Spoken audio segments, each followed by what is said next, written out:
நீங்க மேரேஜ் ஆகி ரொம்ப வருஷமா குழந்தை இல்லாம ஃபீல் பண்ணிட்டு இருக்கீங்கன்னா இனிமே ஃபீல் பண்ணிட அவசியமே இல்ல. அதுக்கு தான் நம்ம கள்ளக்குறிச்சியில 85% சக்சஸ் ரேட் கொடுக்குற நான் ஒரு பெஸ்ட் ஹாஸ்பிட்டல் சொல்றேன், நோட் பண்ணிக்கோங்க. அது வேற எங்க இல்ல, நம்ம கள்ளக்குறிச்சியில இருக்க டாக்டர் அரவிந்த் ஐவிஎஃப் கருத்திருத்தல் மையம் தான் வந்திருக்கும். ஐவிஎஃப் அண்ட் ஐயுஐன்னு கேள்விப்பட்டிருப்பீங்க. அதுல 85% சக்சஸ் ரேட் கொடுத்து கேள்விப்பட்டிருப்பீங்களா? அது நம்ம டாக்டரே சொல்லுவாங்க.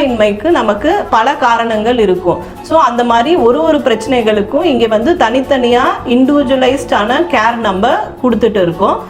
ஃபார் எக்ஸாம்பிள் பார்த்தீங்கன்னா பிசிஓஎஸ், சாக்லேட் கட்டி, கர்ப்பப்பையில் இருக்க ஃபைப்ராய்ட் கட்டி, இந்த மாதிரி எல்லாத்துக்கும் தனித்தனியாக நம்ம இங்கே ஸ்பெஷலைஸ்ட் கேர் கொடுத்து பார்த்துட்டு இருக்கோம். இப்போ நம்ம டாக்டர் அரவிந்த் கருத்திருத்தல் மையம்ல பாத்தீங்கன்னா 1 year ஆனிவர்சரியை முன்னிட்டு குழந்தை இல்லா தம்பதிகளுக்கு டெஸ்ட் பேபி ட்ரீட்மெண்ட்ல பாத்தீங்கன்னா இவங்க 20,000 ரூபாய் வரைக்கும் டிஸ்கவுண்ட் பண்ணி கொடுக்குறாங்க. இந்த ஆஃபர் எப்ப வரைக்கும் பாத்தீங்கன்னா ஜூன் 15 வரைக்கும் தான் இந்த ஆஃபர் இருக்கும். முக்கியமா நம்ம டாக்டர் அரவிந்த் ஐவிஎஃப் கருத்திருத்தல் மையம்ல எக்ஸ்பீரியன்ஸான டாக்டர்ஸும் அட்வான்ஸான மிஷினரிஸும் யூஸ் பண்றாங்க. இவங்க கள்ளக்குறிச்சியில மட்டும் இல்லாம தமிழ்நாட்டுல நிறைய பிரான்ச் வச்சிருக்காங்க. நீங்களும் குழந்தை இல்லாம ஃபீல் பண்ணிட்டு இருக்கீங்கன்னா டாக்டர் அரவிந்த் ஐவிஎஃப் கருத்திருத்தல் மையம் பெஸ்ட் ஆப்ஷனா இருக்கும். உங்களுடைய ஃபேமிலி அண்ட் ஃப்ரெண்ட் சர்க்கிள்ல இந்த மாதிரி யாராச்சும் இருந்தாங்கன்னா அவங்களுக்கு இந்த வீடியோவை ஷேர் பண்ணி விடுங்க, ரொம்ப யூஸ்ஃபுல்லா இருக்கும். இவங்க ஃபுல் டீடைல் வேணும்னு நினைச்சீங்கன்னா இந்த கீழே தெரிய நம்பரை கான்டாக்ட் பண்ணிக்கோங்க. மறக்காம நம்ம டாக்டர் அரவிந்த் ஐவிஎஃப் கருத்திருத்தல் மையமா விசிட் பண்ணி பாருங்க.